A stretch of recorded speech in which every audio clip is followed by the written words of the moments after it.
Sophie Cunningham back in Indiana. Yesterday we got news Lexi Hull was returning. We already knew Cece was going to be there. The question was, will they be able to get a deal done with Sophie Cunningham? A lot of us hoped we'd get both Lexi and Sophie back, but a lot of us also felt, is that really going to happen? Is somebody going to offer them so much money they can't refuse? Stop scrolling right now.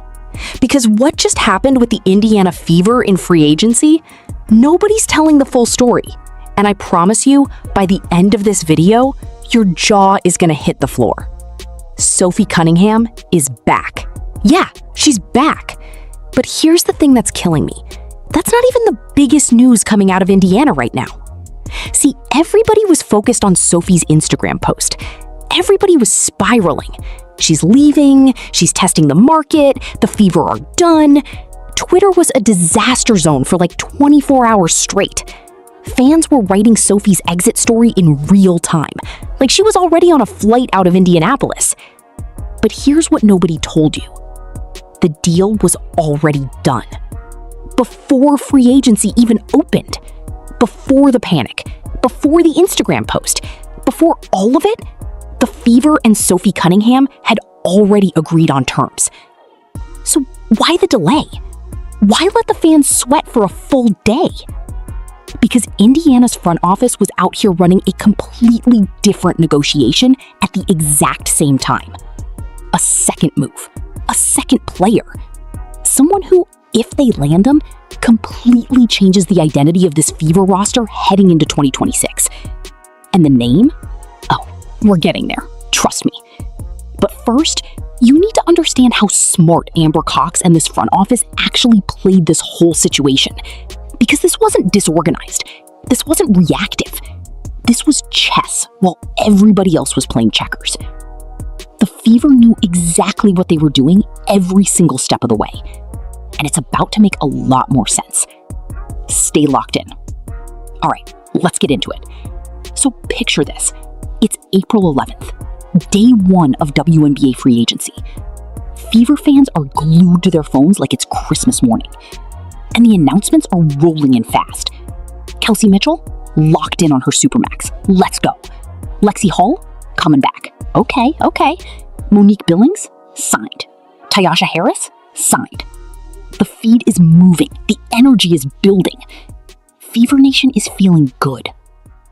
And then, nothing. No Sophie Cunningham. The feed just stops. And that's when the internet lost its mind. Because Fever fans don't do silence well. Nobody does. You give a basketball fan an information vacuum and they will fill it with the absolute worst case scenario every single time. That's just how this works. Then, the Instagram post dropped. Sophie talking about betting on herself, blocking out the noise, trusting the work. And look, in a vacuum, that's a great message. Genuinely. That's real. That's Sophie being Sophie. But Fever fans didn't hear inspiration. They heard goodbye. Within hours, people had already decided she was gone, that she wanted a bag Indiana wouldn't pay, that the whole Tres Leches era was crumbling before 2026 even had a tip-off. And here's the wildest story. Sophie already knew she was coming back. She knew. The front office knew. The deal was sitting there, ready to announce. And Indiana just waited. On purpose. Deliberately. Because they were working something else behind the scenes that they didn't want to tip off to the rest of the league. So what was so important that they let their own fan base panic for a full day? That answer changes everything about how you see this roster. Okay, here's where it gets real interesting. While Fever fans were out here refreshing Twitter every 30 seconds, having full emotional breakdowns, Amber Cox and Indiana's front office were quietly locked in on two names. Two free agent forwards. Two players who would have solved Indiana's biggest problem heading into 2026. The names? Alana Smith and Azura Stevens. Now, if you know WNBA basketball, and I know you do, you already understand why Indiana was drooling over both of these players. Because the Fever's front court situation has been the elephant in the room for 2 straight seasons. Aaliyah Boston is elite. Boston is special. But she cannot do it alone every single night against the league's bigger, more physical front courts. Indiana needed a real running mate for her. Not a warm body, not a veteran minimum depth piece, a genuine front court presence that could match physicality, protect the paint, and give Boston some breathing room.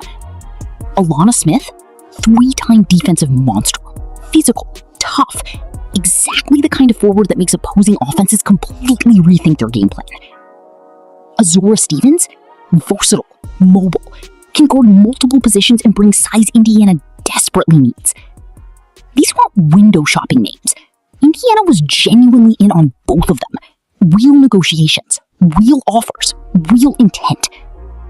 But here's the brutal reality of free agency. Money talks, and everybody got paid this offseason. Smith took a 3-year max deal with the Dallas Wings. 3 years, around $1 million per year. Was it an overpay? Absolutely. Every team overpaid this offseason. Every single one.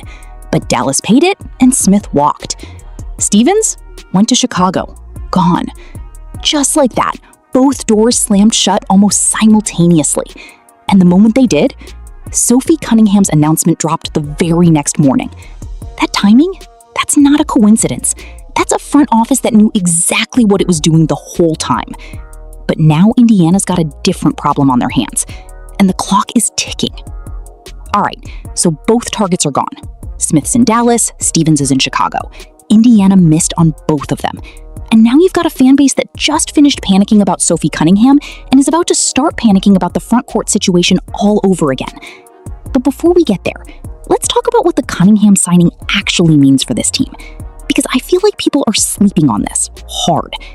Yeah, she's back. Yeah, that's great. But why is she back? What does she actually bring that made Indiana want her back bad enough to delay the whole announcement by a full day while they sorted out the rest of the roster? 2 things, and both of them matter equally. First thing, the shooting. And listen, I don't just mean she's a good shooter. I mean she was arguably the best shooter in the entire WNBA over a specific stretch last season. From July 11th through August 15th, Sophie Cunningham was shooting 53% from three-point range. 53%. With real volume. That's not a hot game or two. That's sustained. That's real. That's terrifying if you're a defensive coordinator trying to game plan against Caitlin Clark. Because here's the chess problem Indiana creates for opposing defenses when Cunningham is on the floor. You sag off Sophie to help stop Clark's drive. Sophie buries the open 3. Every time. You stay glued to Sophie to take away the 3. Clark has the entire lane to herself. Every time. There's no clean answer. There's no good option. You're just picking which way you want to get scored on. That's spacing. That's real spacing. And Clark feeds off that like it's oxygen. But the shooting? That's actually the second most important thing Sophie brings to this roster. The first thing? Oh man. The first thing is what makes opposing players genuinely uncomfortable stepping into Gainbridge Fieldhouse. Let me paint you a picture. June 2025. Indiana versus Connecticut Sun. And things are getting physical. Like, really physical. JC Sheldon is bodying Caitlin Clark on every single possession, bumping her, grabbing her, making her life miserable every time she touches the ball. And then Marina Mabrey straight up shoves Clark in her face, no hesitation. Now, in that moment, every single player on that court knows what just happened. The refs know, the coaches know, the fans know. The question is, what does Indiana do about it? Because here's the cold reality of professional basketball that nobody really wants to say out loud. If you let teams bully your best player without consequences, they keep doing it. Every game, every possession. They test the water once, nothing happens. They go harder, still nothing. And before you know it, your franchise player is getting mauled every night, and her rhythm is completely destroyed. Clark runs one of the fastest offenses in the league. She draws contact constantly. She operates in traffic that most guards flat out avoid. That's her game. That's her genius. But it also makes her a target. And someone on that roster has to make sure there's a price for going at her like that. Enter Sophie Cunningham. Same game, later in the fourth quarter. JC Sheldon going up for a layup. Sophie doesn't hesitate, doesn't think twice. Grabs Sheldon, takes her to the ground. Full flagrant foul, ejection. Done. Was it over the line technically? Maybe. Probably. The refs called it the way they called it. But did the message land? Absolutely. Loudly, clearly, with zero ambiguity. There is a price for going at Caitlin Clark, and Sophie Cunningham is the one who collects it. Every single time. No exceptions. That's not something you can replace with just any player. That's a specific kind of dog mentality that either somebody has or they don't. And Sophie, she's got it in abundance. But here's what's really wild. Indiana might be about to put another enforcer next to her. Okay, so now we need to talk about the contract situation, because this is where things get really interesting and a lot of fans got their feelings hurt. Sophie Cunningham went into free agency publicly saying she wanted long-term security. She said it clearly. She said it openly. She wanted a multi-year deal, wanted that stability, wanted to know her future was locked in somewhere for more than just one season. And Indiana gave her 1 year. 1 year deal. That's it. Now, before you start typing in the comments, hold on, because I know what you're thinking. That's disrespectful. She deserved better. The front office doesn't value her. But here's the thing. If that's how Sophie felt about it, she wouldn't have signed. She's 28 years old, coming off her best shooting season in the league. Her market value is genuinely climbing right now. If she felt lowballed or disrespected, she had options. Other teams would have called. Other situations were available. She chose Indiana on a 1 year deal, knowingly. And the reason why makes complete sense once you understand the bigger picture. Playing next to Caitlin Clark in 2026 isn't just a basketball decision. It's a business decision. Indiana is one of the highest profile markets in women's basketball right now, almost entirely because of Clark. And that means endorsements, brand deals, media appearances, off-court money flowing through the entire Midwest that simply doesn't exist at the same level anywhere else in this league right now. 1 year next to Clark in Indianapolis does something real for Sophie Cunningham's public profile and her bank account that a 2-year deal somewhere else just cannot match. Sophie understands that math, even if it doesn't show up in the contract length. But here's what really tells you everything about how she feels about coming back. Her exact words after signing, "I have a feeling this is going to be another special season. Let's get spicy." That's not a player who feels shortchanged. That's not someone mentally halfway out the door, already planning her exit. That's a dog who's hungry, who's locked in, who's ready to run it back. But the 1 year structure isn't just about Sophie. It's actually part of something much bigger that Indiana is quietly building toward. And once I explain what's coming in 2027, everything about this offseason starts making a whole lot more sense.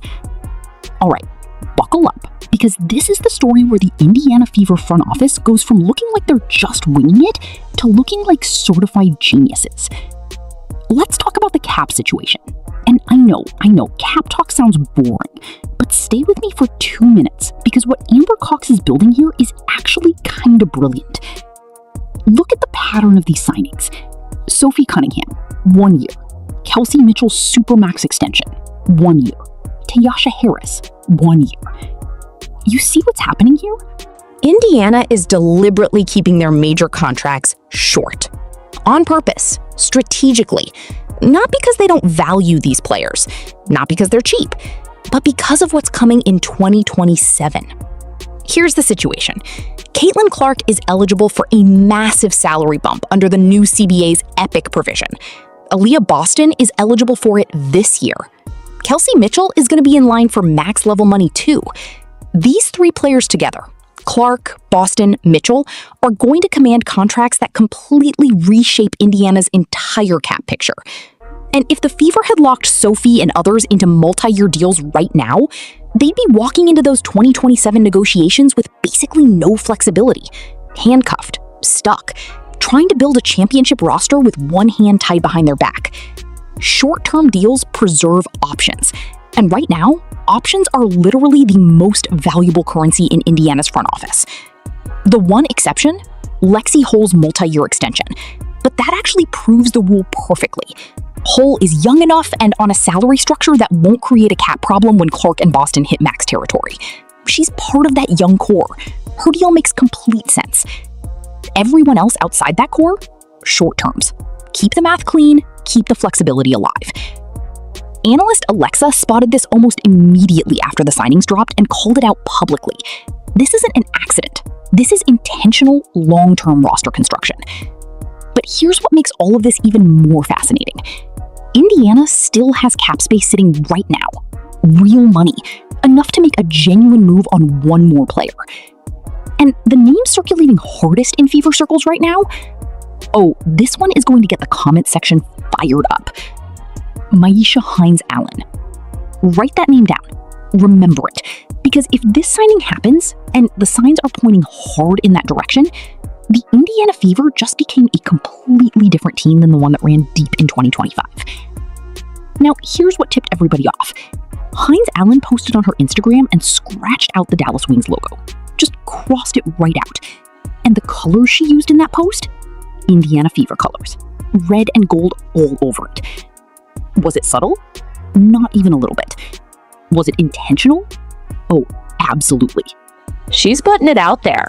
She's letting Indiana know she's interested. She's letting the whole league know the door is open. And Fever fans who caught that post absolutely lost their minds in the best possible way. But let's talk about what Hines Allen actually brings to this roster. Because she's not just a name, she's not just a vibe, she's a specific kind of player that Indiana genuinely needs right now.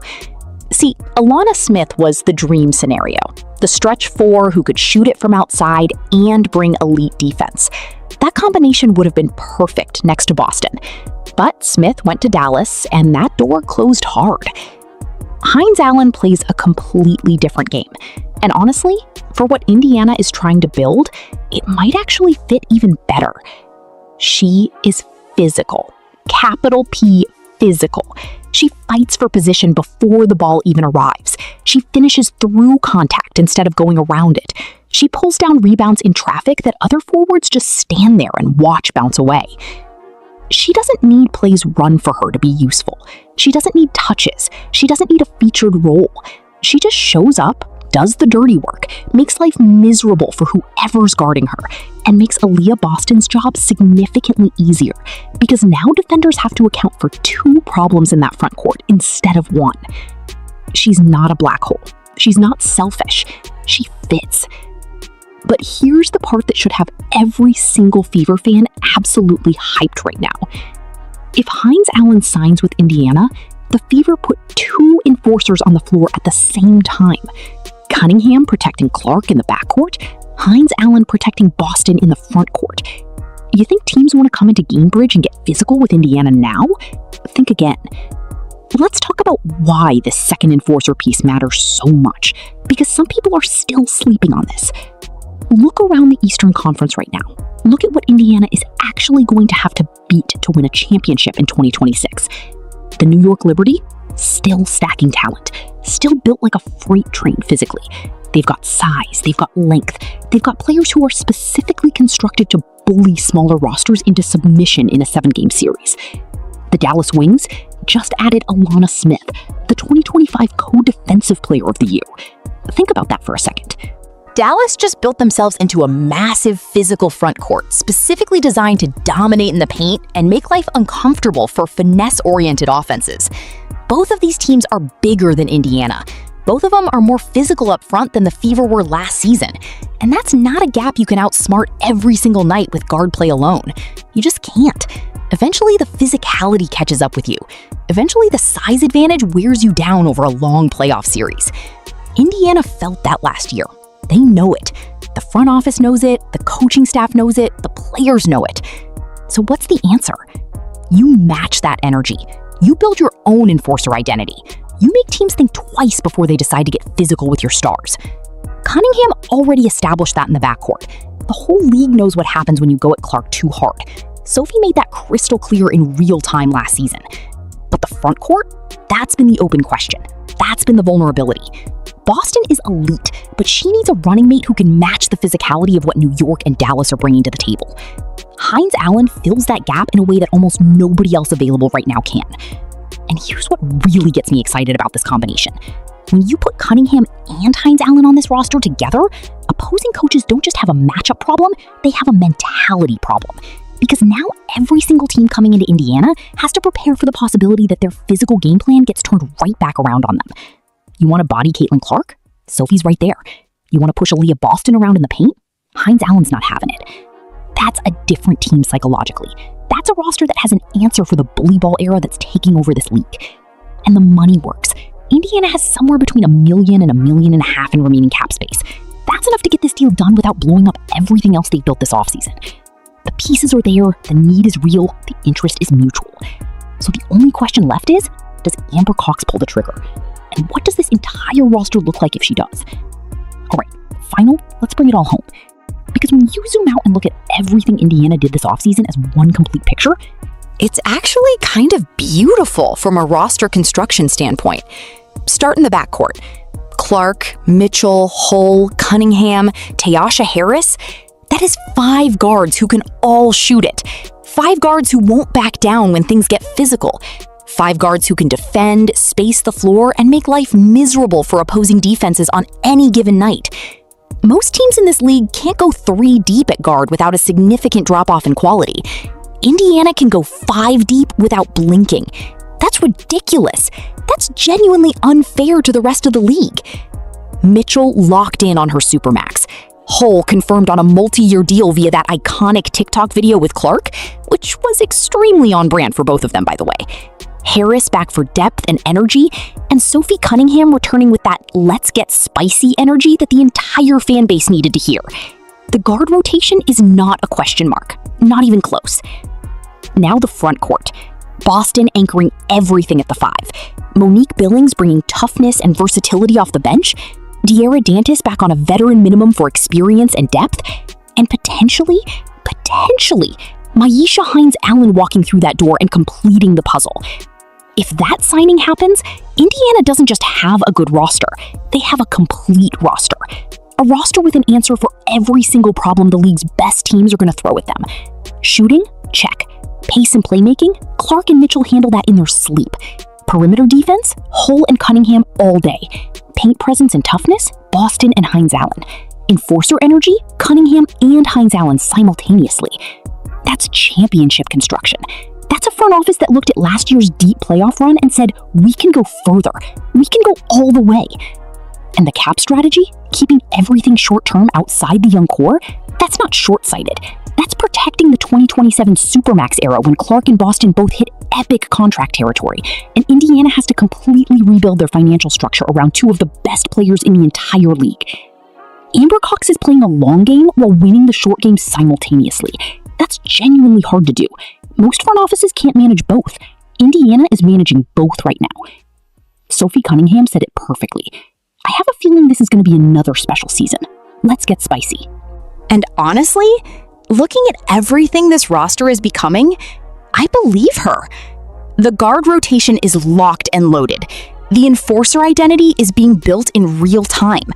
The cap strategy is protecting the future without sacrificing the present. And if Maisha Hines Allen puts on that Indiana Fever jersey, this team just became the most complete and most physical version of itself we've ever seen. Fever Nation, 2026 is not a rebuild year. It's not a transition year. It's not a let's see what happens year. It's a championship or bust year, full stop. So let me ask you this. Are you excited to have Sophie Cunningham back in Indiana? And do you think Maisha Hines Allen is the second enforcer that completes this roster? Drop your thoughts down in the comments right now. I read every single one. And if you're not subscribed yet, what are you even doing? Hit that button, because this Fever season is going to be must-watch television from opening night all the way through June. Let's get spicy.